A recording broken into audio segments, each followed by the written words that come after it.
Film dibuka dengan seorang pria yang sedang berjalan di tengah hutan dan menemukan anjing miliknya sedang tidur. Setelah membangunkannya beberapa kali, ia menyimpulkan bahwa anjing itu ternyata mati dan dagingnya membusuk dan darah menyembur ke mukanya.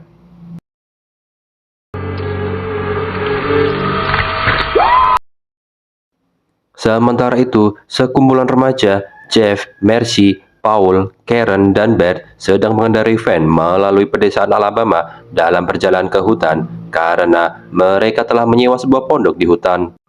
Di sepanjang jalan, mereka berhenti di toko serba ada setempat untuk membeli makanan, di mana seorang anak laki-laki di luar toko menggigit tangan Paul. Penduduk setempat yang berdiri di dekatnya memandang orang asing itu dengan curiga dan jijik. Them and knocked them every one down and broke them all. Enjoy your little slice of heaven, and if you go in the woods, Yeah, check it. Give me one good reason why. Ketika mereka tiba di pondok, Jeff dan Mercy segera pergi ke kamar untuk melakukan hubungan smackdown. Paul dan Karen pergi berenang di danau, sementara Bert pergi berburu tupai di hutan. Yeah. We were. Bert tidak sengaja menembak pria yang menemukan anjing yang membusuk di awal film tadi karena mengira anjing itu adalah tupai. I'm sick. Hey there, man. Saat itu, wajah pria tersebut sudah membusuk parah. Karena ketakutan, Bert menembaknya lagi untuk mengusirnya dan berlari kembali ke kabin. A squirrel. Yeah. Fucking idiot. Ketika malam tiba, kelima anak remaja itu membuat api unggun dan berbagi cerita hantu satu sama lain. Mereka segera bertemu dengan seorang mahasiswa lokal bernama Grim yang mendekati mereka dengan anjingnya, Dr. Mambo. Shit, what are you doing, man? I'm cool. Of being a dog? Oof.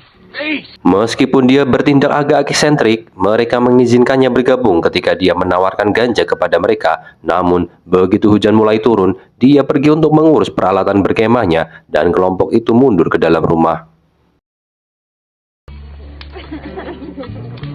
Wheels turning. Ketika istirahat di dalam rumah, mereka mendengar ketukan di pintu dan menemukan bahwa ada seorang pria yang sakit yang ternyata ditembak Bert sebelumnya. Putus asa meminta bantuan, orang ini mengejar kelompok tersebut. Dia mencoba pergi dengan mobil mereka, tetapi muntah darah di seluruh kaca depan dan jok mobil. Setelah pria itu keluar dari mobil, Paul membakar pria yang terinfeksi itu dan dia berlari kembali ke hutan dalam keadaan terbakar, di mana dia meninggal di danau.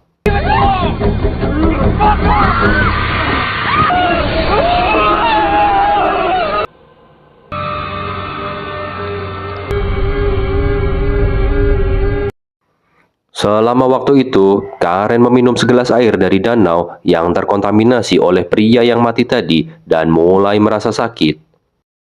Jeff dan Beth berjalan menyusuri tepi danau ketika mereka sampai di rumah seorang wanita untuk meminta tumpangan ke kota. Do you see this shit? No, we didn't see anything. Would you tell us because you were standing in a... Y'all just come out and say that. Well, come on in. Mereka segera mengetahui bahwa wanita itu ada hubungannya dengan pria yang mereka bunuh, jadi mereka segera pergi. No, it was our friend Walter. He got drunk and scenery or anything. Sure, I mean, Ricky's awfully. Can't believe we burned Henry. Fuck.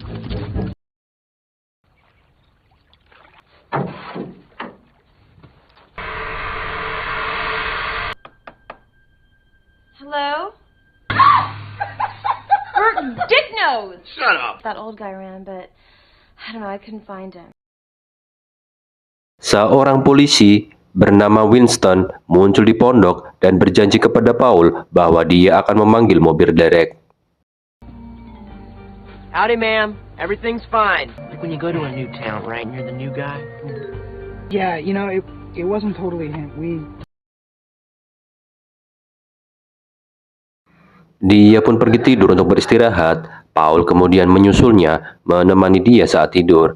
Setelah bangun tidur, Paul menemukan bisul busuk di pahanya. Karen kemudian dikarantina di gudang peralatan di luar.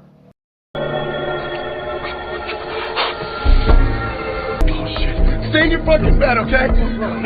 Bert,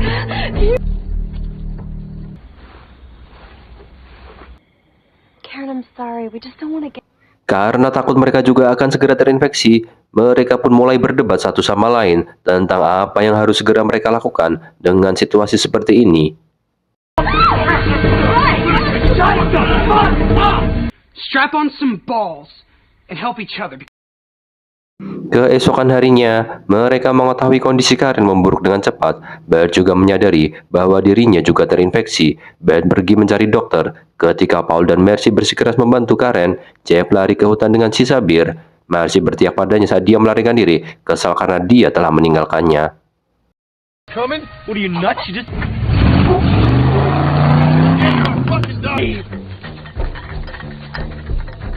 Asshole!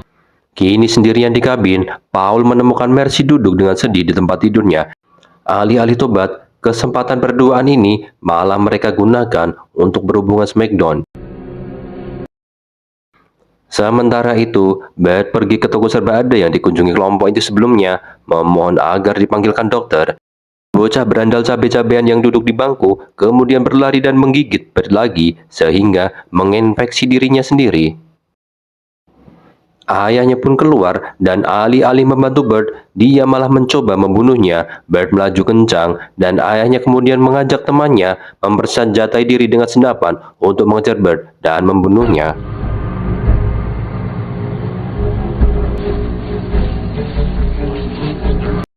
Paul pergi ke waduk setempat dan melihat sesosok mayat mengambang di danau. Dia menuruni tangga dan memindahkan mayat itu dengan tongkat. Dia melihat bahwa itu adalah laki-laki tadi yang mati. Tangga yang ia naikin membusuk dan roboh, menyebabkan Paul jatuh ke air yang terinfeksi, memastikan bahwa dia benar-benar terinfeksi pada saat ini.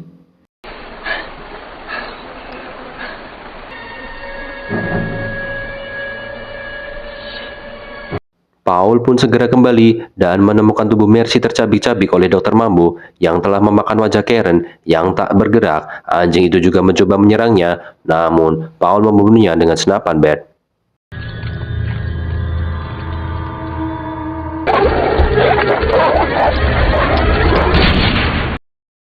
Kini sendirian, Paul pergi memeriksa Karen yang kulitnya hampir sepenuhnya membusuk. Dia hampir mati. Untuk mengakhiri penderitaannya, dia memukul dan menusuknya dengan sekop, lalu berlari mencari bantuan. Saat itu, Bert berjuang kembali ke kabin dengan para berandal yang mengejarnya. Ketika para pengejar Bert membuka pintu, Bert mencoba menembak salah satu pria itu, tetapi terbunuh oleh peluru senapan. Good night, fucker. Got him.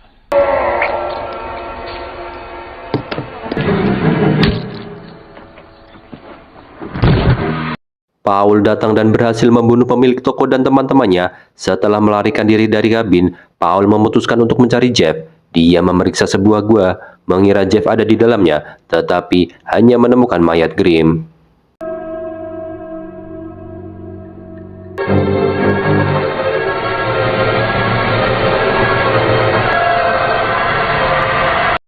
Paul kemudian berlari kembali ke mobil pengejar Bert dan berkendara ke kota. Di tengah jalan, ia menabrak rusa secara langsung, merusak kaca depan dan mobilnya.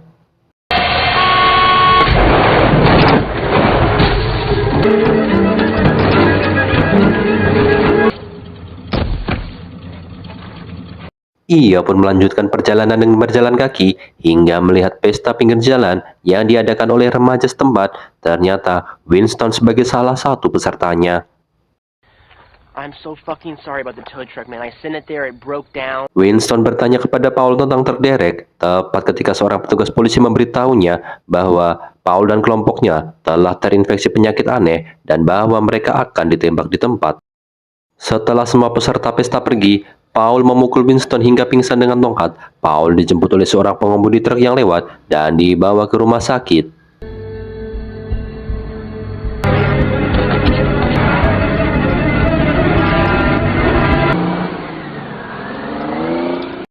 Sheriff dan dokter menginterogasinya saat ia terbaring di tempat tidur rumah sakit, mencoba menemukan sumber infeksinya, tetapi Paul sedikit linglung dan tidak dapat menjawab semua pertanyaan mereka.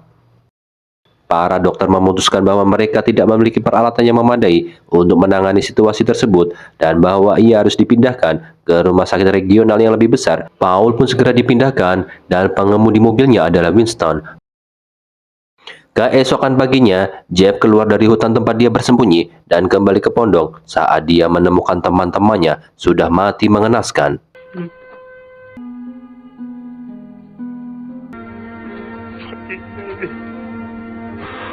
Saat dia keluar pondok dengan merasa bangga, tiba-tiba dia ditembak mati oleh polisi berandal. Sheriff yang kejam dan anak buahnya mengambil mayat Jeff dan menumpuknya di atas mayat-mayat lainnya yang kemudian dibakar di lubang api. Saat sudah tidak sadarkan diri, Paul ternyata dibuang ke sungai oleh Winston dan dibiarkan mati. Tubuh Paul menginfeksi air di sungai. Ternyata ada dua bocah yang mengambil air untuk warung limun mereka. Apesnya, mereka menjual limun itu kepada sheriff dan para deputinya, dan film pun tamat. Pesan yang dapat diambil dari film ini adalah, jika kita berkunjung ke suatu tempat, bersikaplah yang sopan, karena jika kamu bertindak melebihi norma kesopanan, maka anjing akan menggigitmu. Salam.